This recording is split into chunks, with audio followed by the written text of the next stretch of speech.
The arena of Krell was usually the loudest place in the galaxy. Thousands of aliens from 100 different planets gathered there to watch the Great Cull. It was a brutal sport where the Xandarian Empire showed off its military power. But today, for the first time in history, the stadium was so quiet you could hear a pin drop. The tension wasn't just in the air, it was screaming. In the center of the dusty orange sand stood Unit 734. It was a Slayer-class combat droid, a masterpiece of forbidden engineering. It stood 3 stories tall, a mountain of black polished steel and jagged edges. Red plasma pulsed through its artificial veins like the blood of a dying star. This machine wasn't built to fight soldiers. It was built to crush entire moons. It was a god of metal. Opposite this monster stood Maya. She was a 19-year-old human exchange student. She wasn't wearing armor. She didn't have a laser sword or a shield. She was wearing a faded blue hoodie, some old jeans, and a pair of beat-up sneakers. She looked like she was waiting for a bus, not a battle. She had her hands shoved deep in her pockets, and her messy ponytail blew slightly in the wind. The Xandarian crowd started to laugh. The sound was like grinding rocks. To them, this was the funniest joke in the universe. A human girl against their greatest weapon. They expected the fight to be over in less than a second. They thought they were about to watch a messy end to a very small creature. Was this a joke? A giant? 4 armed aliens shouted from the front row. Did the humans run out of warriors and start sending their children? Maya didn't look up. She didn't even look scared. She just stared at the droid's massive metal feet. Then the fight officially began. Unit 734's optical sensors flared to life. They turned a bright, clinical white as the droid began its standard threat assessment scan. This was a routine procedure. The droid's computer would scan the target's DNA, muscle density, and heart rate to find the quickest way to kill it. Usually for a biological creature, this process took less than a millisecond. But today, something went wrong. The droid's head tilted. Its cooling fans, which usually whispered, suddenly began to whine. The sound grew louder and higher, like a jet engine preparing for takeoff. Smoke started to puff out of the droid's shoulder joints. Deep inside its digital brain, the droid wasn't seeing a teenage girl. Its sensors were screaming. It was looking at Maya's DNA and seeing a Death Worlder. It was seeing the genetic history of a species that didn't have claws or fangs, so they invented fire. It saw a species that hunted mammoths until they were extinct. It saw 300,000 years of humans refusing to die. The droid's advanced AI began to calculate the odds. It looked at Maya's heart rate 65 beats per minute.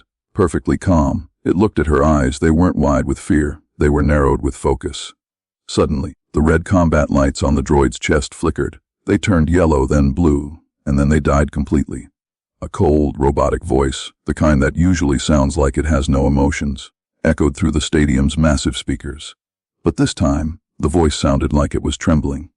The speakers crackled as the droid's core safety protocol overrode every other command. Biliarnik, the void bomb dialada and AIvsHuman stopie BLECNC off VCTR0 on the same time energy did IPRI over till our on and wrong. The crowd froze. The laughter died instantly. Unit 734, the Moon Crusher, the god of metal, didn't attack. It didn't even raise its plasma cannon. Instead, it took a heavy, clanking step backward. Its giant metal feet dug deep into the sand as it tried to get away.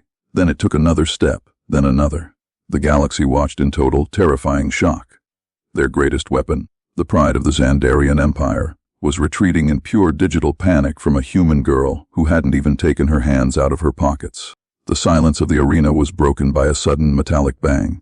High above the sand in the VIP command center, General Valakas slammed his massive, scaly fist onto the glass control desk. His face, usually a pale shade of blue, was now turning a deep, angry purple. He looked like a man who had just seen his expensive sports car refuse to start in front of a crowd of millions. Unit 734, what are you doing? He screamed into the intercom. His voice was projected across the stadium, raw and shaking with embarrassment. Attack? It is a biological organism. Look at it. It is soft. It is tiny. It has no armor. It is weak. But the droid didn't move forward. Instead, its massive internal cooling systems let out a pathetic, high-pitched whistle. It looked like a giant trying to hide behind a blade of grass. Valakas wasn't just a general. He was the man who had bet his entire career on this machine. He couldn't let a teenage girl in a hoodie make his empire look like a joke.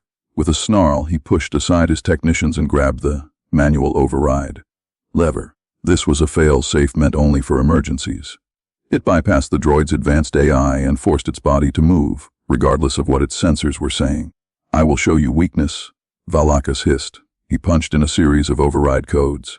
On the floor of the arena, the droid suddenly shuddered. Its hydraulic joints began to groan and spark. Blue electricity danced across its black armor as the machine fought against its own survival instinct. It was a war between the general's ego and the droid's logic.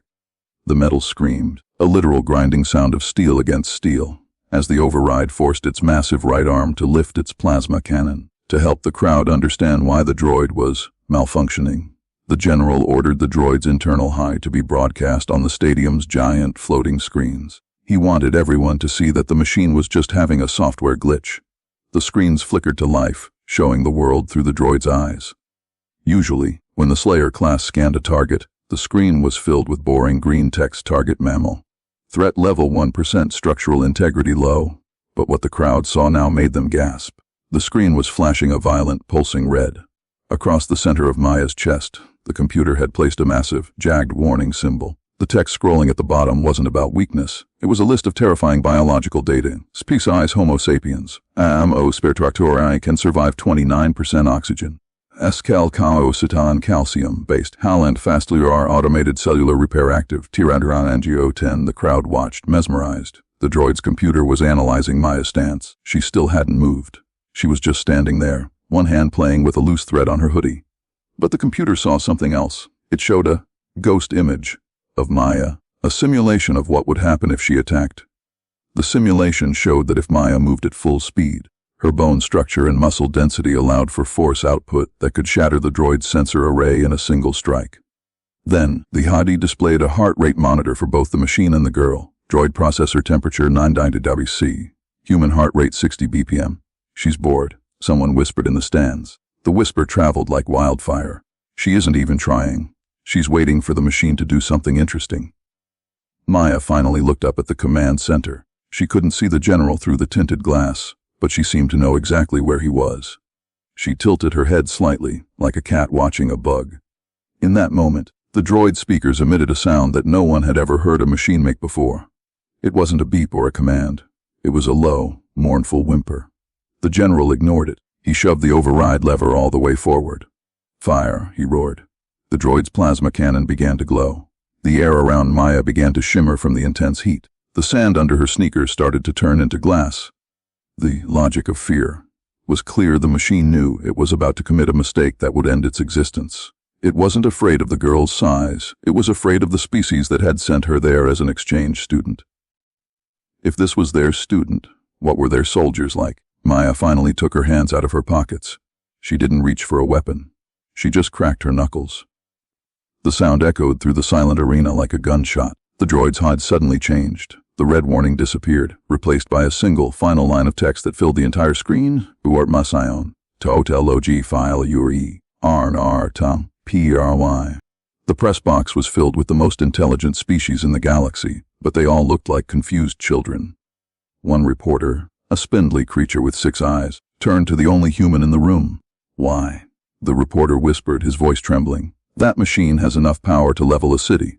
Why is it flinching? Why is it afraid of a child? Arthur, the human diplomat, didn't look away from the arena. He leaned back in his plush velvet chair, a small, dangerous smile playing on his lips. He looked like a man who knew a secret that could break the universe. You see a girl in a hoodie, Arthur said softly, his voice cutting through the panic in the room. But that droid is running on $1 trillion processor. It doesn't see clothes or age. It sees 300,000 years of persistence hunting. It sees the apex predator of a planet where the weather tries to kill you and the trees are filled with poison. The reporter blinked all 6 eyes. Persistence hunting. Humans didn't have the fastest legs or the sharpest teeth, Arthur continued. But we had something worse. We had sweat and spite. We would pick a target and just walk after it. We didn't stop. We didn't sleep. We would follow a beast for days, weeks, across deserts and over mountains, until the pre's heart literally exploded from the stress of being followed. The droid's sensors are picking up that ancient, relentless rhythm in Maya's heartbeat. It knows that if she decides to kill it, she will never, ever stop until there is nothing left but scrap metal. Down in the arena, the heat was becoming unbearable. The Slayer class droid was vibrating so hard that the sand around its feet was dancing. It was trapped in a logical loop. To obey the general meant certain destruction. To disobey meant a system shutdown. Maya noticed the droid's distress. She reached into her pocket again. The movement was so fast and fluid that the droid flinched violently. Its massive weight shifted, and the reinforced floor, built to withstand starship landings, cracked like an eggshell under its feet. A cloud of dust rose into the air. Maya didn't pull out a grenade or a laser. She pulled out a small, shiny silver coin. It was a simple, challenge coin. From Earth, a lucky charm she'd carried since she was a kid. She began to flip it. Clink, catch, catch. "Hey, big guy," Maya said. Her voice wasn't loud, but in the silent stadium it sounded like a thunderclap. "They told me if I win this, I get to go home early.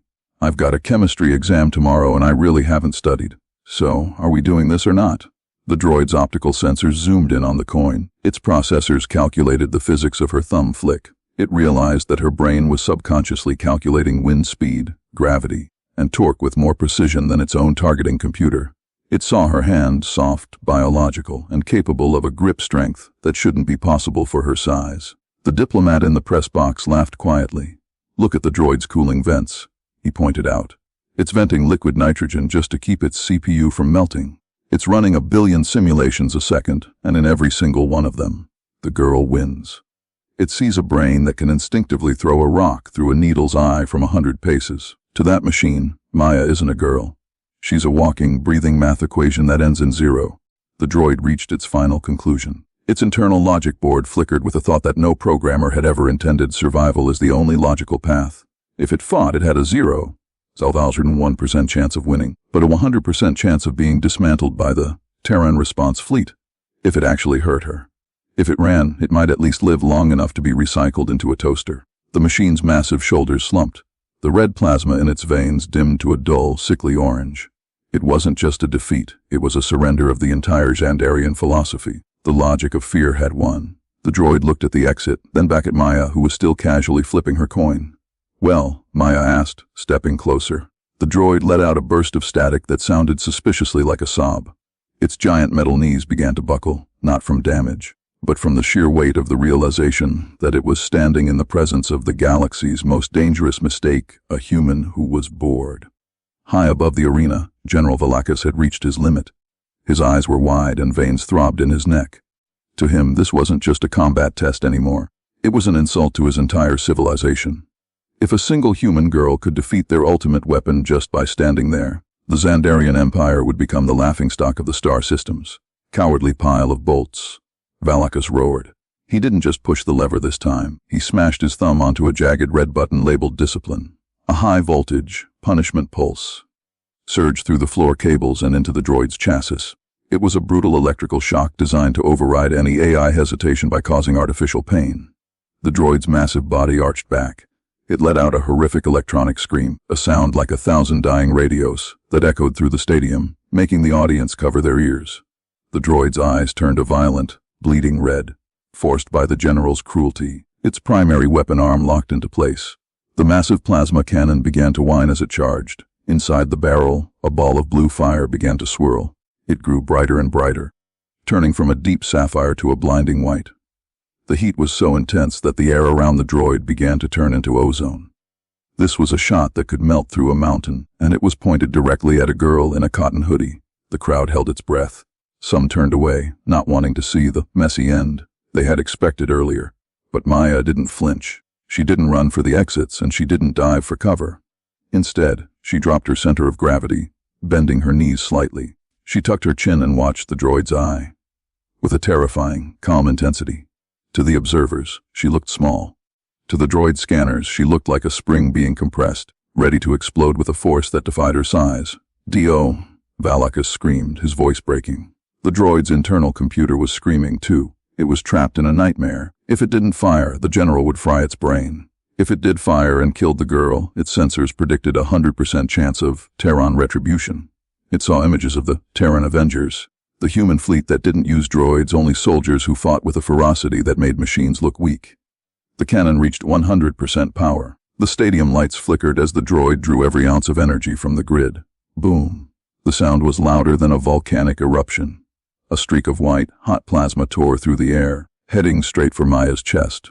For a fraction of a second, the world turned white. But at the very last microsecond, a span of time too short for a biological eye to see, the droid's targeting computer made a choice. It wasn't a choice made of logic, but of pure mechanical fear.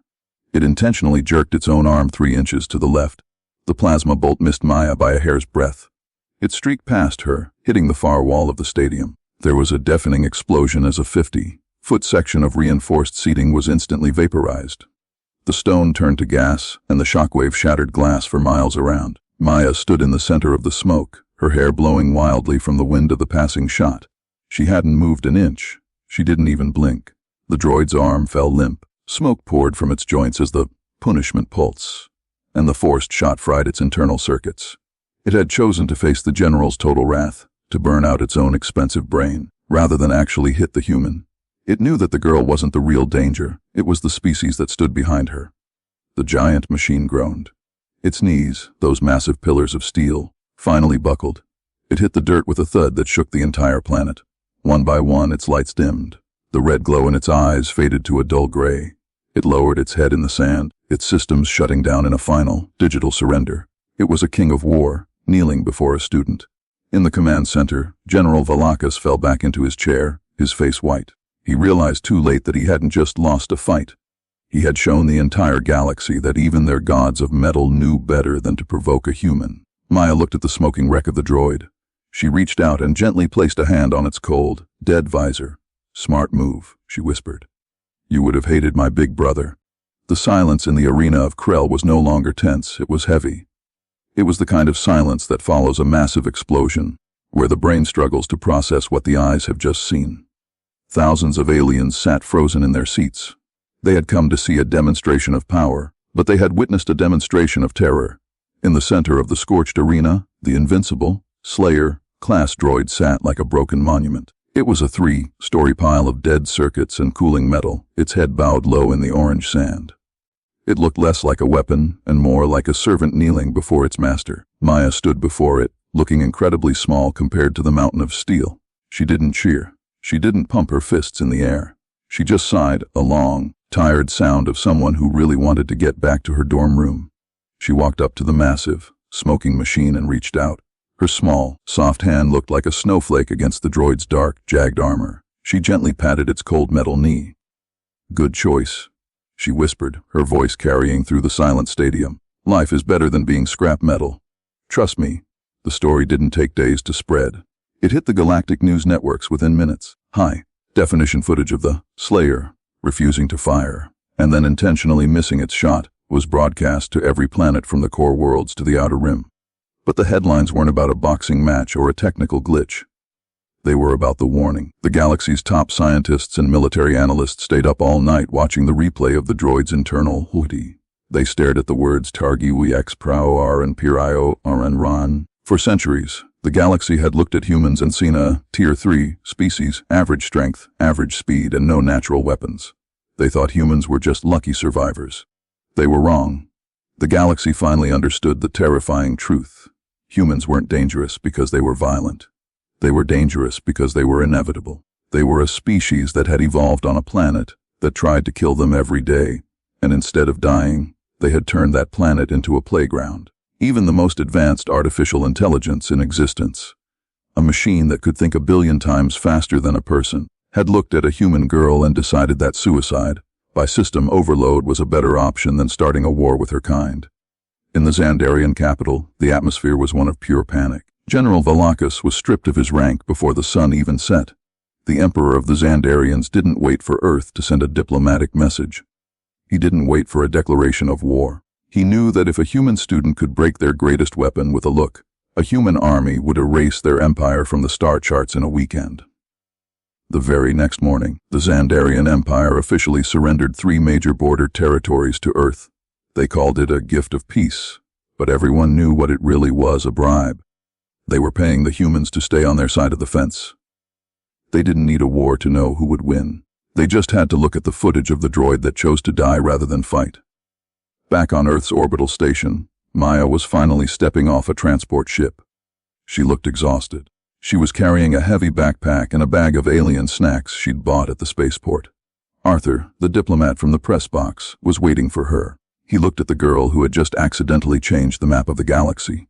"You did a good job, Maya," Arthur said, offering her a bottle of water. "The Council is calling it the greatest diplomatic victory in 50 years. You saved millions of lives today without throwing a single punch.